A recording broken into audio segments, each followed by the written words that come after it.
வினாக்கள் விடைகள் வினா எண் 121 மற்றும் 122 பின்னர் எடுத்துக்கொள்ளப்படும். வினா எண் 123 மாண்புமிகு உறுப்பினர் பெரி செந்தில்நாதன் மாண்புமிகு சட்டத்துறை அமைச்சர் அவர்கள்.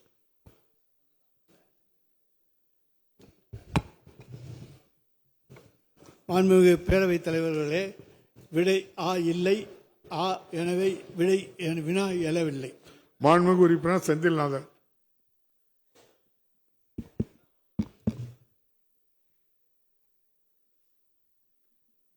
மாண்புமிகு பேரவைத் தலைவர் அவர்களே, சட்டமன்ற எதிர்க்கட்சித் தலைவர், கழக பொதுச் செயலாளர், வருங்கால முதலமைச்சர் அண்ணன் எடப்பாடியார் அவர்களை வணங்குகிறேன். சிவகங்கை சட்டமன்ற தொகுதி சிவகங்கைக்கு சட்டக்கல்லூரி வேண்டும் என்று 2021 கேள்வி கேட்டிருந்தேன். அதற்கான வினா இப்பொழுது எழுப்பப்பட்டிருக்கிறது. அமைச்சர் இல்லை என்ற கருத்தை சொல்லியிருக்கிறார்கள். சிவகங்கை மாவட்டத்தினுடைய தலைநகரம், ஒருங்கிணைந்த நீதிமன்றங்கள் நிறைந்த இடம். அந்த இடத்திற்கு சட்டக்கல்லூரி கொடுப்பதற்கு அமைச்சர் அவர்கள் பரிசீலனை செய்யும்படி வேண்டுகிறேன். மாண்புமிகு அமைச்சர். மாண்புமிகு பேரவைத் தலைவர் அவர்களே, சிவகங்கை மாவட்டம் காரைக்குடி நகரிலே புதிதாக மாண்புமிகு தலைவர் தளபதி அவர்களுடைய ஆட்சியிலே சட்டக்கல்லூரி வழங்கப்பட்டு கட்டிடங்கள் கட்டப்பட்டு வருகின்றன. கல்லூரியும் அழகப்பா கல்லூரி பல்கலைக்கழக வளாகத்திலே சட்டக்கல்லூரி செயல்பட்டு வருகிறது. எனவே சிவகங்கை நகருக்கு அருகிலே தான் காரைக்குடி இருக்கிறது. எனவே புதிதாக அங்கேயே இன்னொரு சட்டக்கல்லூரி துவங்குவது என்பதற்கு எந்த விதமான சாத்தியக்கூறுகளும் கிடையாது. மாண்புமிகு உறுப்பினர் செந்தில்நாதன். மாண்புமிகு பேரவைத் தலைவர் அவர்களே, வழக்கறிஞர் சேமநல நிதி 10 லட்சமாக இருக்கின்ற பொழுது 30 ரூபாய்க்கான வெல்ஃபேர் ஸ்டாம்ப் ஒட்டினார்கள் வழக்கறிஞர். இப்போது அந்த 30 ரூபாய் ஸ்டாம்ப் ஆனது 120 ரூபாயாக 4 மடங்கு உயர்த்தப்பட்டிருக்கிறது. அதே போன்று குமாஸ்தாக்களுக்கான சேமநல நிதி 2 ரூபாய் ஸ்டாம்பிலே 7 லட்சம் ரூபாய் கொடுத்திருக்கிறார்கள். இப்பொழுது அது 20 ரூபாய் ஸ்டாம்பாக உயர்த்தப்பட்டிருக்கிறது. அதனால் 4 மடங்கு கட்டணம் உயர்த்தப்பட்டிருக்கக்கூடிய வழக்கறிஞர்களுக்கு அவர்களுடைய சேமநல நிதியம் 4 மடங்கு உயர்த்தப்பட்டு 40 லட்சமாகவும் குமாஸ்தாக்களுக்கு 20 லட்சமாகவும் சேமநல நிதி உயர்த்தி கொடுக்கப்படுமா என்பதையும், சிவகங்கை மாவட்டம் காளையார்கோயில் ஒன்றியத்தில் நீதித்துறை நடுவர் நீதிமன்றமும்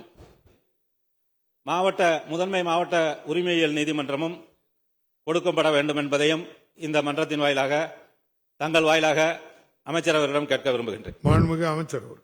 மாண்புமிகு பேரவைத் தலைவர் அவர்களே, காளையார் கோயிலை பொறுத்த வரைக்கும் உயர்நீதிமன்றத்திலிருந்து அரசுக்கு பரிந்துரைகள் வந்திருக்குமேயானால் அது குறித்து மாண்புமிகு முதலமைச்சருடைய கவனத்துக்கு கொண்டு சென்று பரிசீலிக்கப்படும் என்பதை நான் தெரிவித்துக் கொள்கின்றேன். வழக்கறிஞர் சேமநல நிதி, அடுத்து வழக்கறிஞர்களுடைய எழுத்தர்களுடைய சேமநல நிதி, இவை இரண்டும் உயர்த்தப்பட்டது. அது தமிழ்நாடு பார் கவுன்சிலுடைய ஒப்புதலை பெற்றுத்தான் வழக்கறிஞர்களுடைய சேமநல நிதிக்கான அந்த முத்திரை கட்டிடம், அதாவது 4 மடங்கு என்று சொல்கிறார்களே, அந்த ஸ்டாம்ப் இன்றைக்கு உயர்த்தப்பட்டிருக்கிறது. அதற்கு காரணம் அரசாங்கமும் தர வேண்டும், அவர்களும் அதற்கான பங்கை தர வேண்டும். இடையிலே கொரோனா காலத்தில் ஏராளமான வழக்கறிஞர்கள் மரணமடைந்து விட்ட காரணத்தாலே அதையும் ஈடு செய்ய வேண்டிய சூழ்நிலை ஏற்பட்டது. இதையெல்லாம் கருத்திலே கொண்டுதான் பார் கவுன்சிலுடைய ஒப்புதலோடு, அனைத்து வழக்கறிஞர் சங்கங்களுடைய ஒப்புதலோடு தான் இது நிச்சயமாக ஏற்றப்பட்டிருக்கிறது என்பதை மாண்புமிகு உறுப்பினர் அவர்களுக்கு தெரிவித்துக் கொள்கின்றேன். மாண்புமிகு உறுப்பினர் வேல்.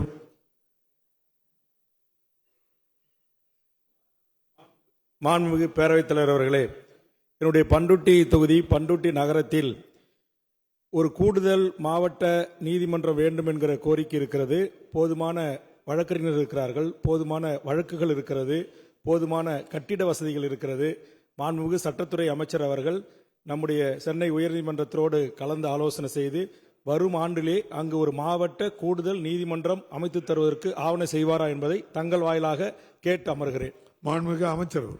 மாண்புமிகு பேரவைத் தலைவர் அவர்களே, இதுவரைக்கும் பண்ருட்டியிலே கூடுதலாக மாவட்ட அமர்வு நீதிமன்றம் அமைப்பது குறித்து எந்த விதமான ப்ரொப்போசலும் அரசுக்கு வரப்படவில்லை. நாங்கள் உயர்நீதிமன்றத்தோடு தொடர்பு கொண்டு அப்படி ஏதாவது இருந்தால் நிச்சயமாக வருங்காலங்களிலே, நிச்சயமாக இந்த ஆண்டிலே முடியாது, வருங்காலங்களிலே அது குறித்து பரிசீலிக்கப்படும் என்பதை தெரிவித்துக் கொள்கிறேன். மாண்புமிகு உறுப்பினர் சுந்தர்.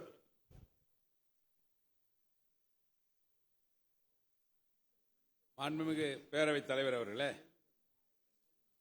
மதுராந்தகம் பகுதியிலே ஒரு கூடுதல் நீதிமன்றம், அது மதுராந்தகம் செய்யூர் 2 நீதிமன்றங்களுக்கானது. ஆகவே அது ஏற்கனவே அங்கே போதிய இடவசதி எல்லாம் இருக்கின்றது.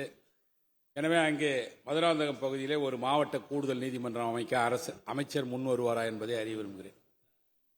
மாண்புமிகு அமைச்சர். மாண்புமிகு பேரவைத் தலைவர் அவர்களே, எல்லா இடங்களிலுமே மாவட்ட கூடுதல் நீதிமன்றங்கள் அமைப்பது என்பது சாத்தியக்கூறுகள் கிடையாது. ஒரு காலத்திலே மாவட்ட தலைநகரங்களிலே இருந்தது.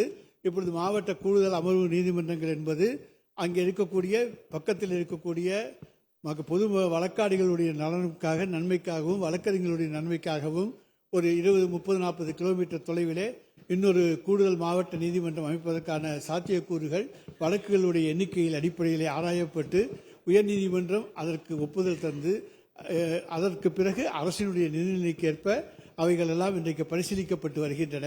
இந்த நிலையை மதுராந்தகத்திலே தற்பொழுது காஞ்சிபுரத்திலும் இருக்கிறது, செங்கல்பட்டிலும் மாவட்ட நீதிமன்றங்கள், கூடுதல் மாவட்ட அமர்வு நீதிமன்றங்கள் எல்லாம் இருக்கின்ற காரணத்தாலே தற்போதைக்கு எந்த விதமான வாய்ப்பும் கிடையாது. மாண்புமிகு உறுப்பினர் KP முனிசாமி. மாண்புமிகு பேரவைத் தலைவர் அவர்களே, கிருஷ்ணகிரி மாவட்டம் 6 சட்டமன்ற தொகுதிக்குட்பட்ட பெரிய மாவட்டம். அனைத்து உயர்கல்வி கல்லூரிகளும் அங்கே செயல்பட்டு கொண்டிருக்கிறது, சட்டக்கல்லூரியை தவிர. எனவே மாண்புமிகு அமைச்சர் அவர்கள் கிருஷ்ணகிரி மாவட்டத்தில் ஒரு சட்டக்கல்லூரியை துவக்க ஆவணம் செய்வாரா என்பதை மாண்புமிகு பேரவைத் தலைவர் வாயிலாக மாண்புமிகு அமைச்சரை கேட்டுக்கொள்கிறேன். மாண்புமிகு அமைச்சர் அவர்கள் வள்ளியூர் கூடுதல் நீதிமன்றமும் இருந்தால் சேர்த்து சொல்லிருங்க. மாண்புமிகு பேரவைத் தலைவர் அவர்களே, தற்பொழுது தமிழ்நாட்டிலே உள்ள அரசு சட்டக்கல்லூரிகளுடைய எண்ணிக்கை 15, தனியார் சட்டக்கல்லூரிகளுடைய எண்ணிக்கை 12, நிகர்நிலை பல்கலைக்கழகங்கள் நடத்தி வரும் சட்டக்கல்லூரிகளுடைய எண்ணிக்கை 15, அம்பேத்கர் சட்ட பல்கலைக்கழகத்துடைய சட்டப்பள்ளி, அதே போல திருச்சியில் தேசிய சட்டப்பள்ளி ஆகியவை எல்லாம் இன்றைக்கு செயல்பட்டு வருகின்றன. இவற்றில் 5 வருட சட்டப்படிப்பை படித்துக் கொண்டிருக்கின்ற மாணவர்களுடைய எண்ணிக்கை தோராயமாக 36,640. 3 வருட சட்டப்படிப்பை படித்துக் கொண்டிருக்கின்ற மாணவர்களுடைய எண்ணிக்கை தோராயமாக 11,910. ஆக மொத்தம் 48,550 மாணவர்கள் சட்டக்கல்வி பயின்று வருகிறார்கள் என்பதை தெரிவித்துக் கொள்கிறேன். வழக்கறிஞர்களுடைய எண்ணிக்கைக்கும் நீதிமன்றங்களிலே பதிவாகக்கூடிய வழக்குகளின் எண்ணிக்கைக்குமான இடைவெளி இன்றைக்கு அதிகமாக உள்ளது. இன்றைக்கு நம்முடைய தமிழ்நாடு மற்றும் புதுச்சேரி வழக்கறிஞர் சங்கத்திலே பார் கவுன்சிலே உறுப்பினராக பதிவு செய்யப்பட்டிருக்கின்ற வழக்கறிஞர்களுடைய எண்ணிக்கை என்பது இன்றைக்கு சுமார் 1,75,000 வழக்கறிஞர்கள் பதிவு செய்திருக்கிறார்கள். ஆண்டுக்கு 9,000 வழக்கறிஞர்கள் புதிதாக புதுப்பித்துக் கொண்டிருக்கிறார்கள். எனவே கூடுதலான அளவில் சட்டக்கல்லூரிகளில் தொடங்கி அதிக அளவிலே வழக்கறிஞர்களாக பதிவு செய்யும் பட்சத்தில் அவர்களுக்கான தொழில் வாய்ப்பில் பாதகமான நிலை ஏற்படுவதுடன் வேலை வாய்ப்பின்மையை ஏற்படுத்தும் காரணியாகவும் அமையும். என்ற காரணத்தாலே தான் இப்பொழுது புதிதாக சட்டக்கல்லூரிகள் என்பது துவங்குவது என்பது தற்காலிகமாக நிறுத்தி வைக்கப்பட்டிருக்கிறது என்பதை தெரிவித்துக் கொள்கின்றேன். அதே போல நீதிமன்றத்தை பொறுத்த வரைக்கும் ஏற்கனவே சொன்ன பதில் தான். எங்களுக்கு பொறுத்த வரைக்கும் உயர்நீதிமன்றத்திலிருந்து அங்கிருந்து எங்களுக்கு அரசுக்கு அதற்கான கோப்புகள் வர வேண்டும். அதற்கு பிறகு அரசு நிதிநிலைக்கேற்ப அதற்கான அனுமதியை தரும் என்பதை தெரிவித்துக் கொள்கிறேன். வள்ளியூருக்கு சொல்லலையே. வள்ளியூர்ல கண்டிப்பாக கூடுதல் நீதிமன்றம் மாண்புமிகு சட்டப்பேரவைத் தலைவருடைய கோரிக்கையை ஏற்று இந்த ஆண்டில் கொண்டு வருவதற்கான பரிசீலனை அரசின் கவனத்தில் இருக்கிறது. செய்திகளை உடனுக்குடனும் துல்லியமாகவும் தெரிந்து கொள்ள சப்ஸ்கிரைப் பண்ணுங்க.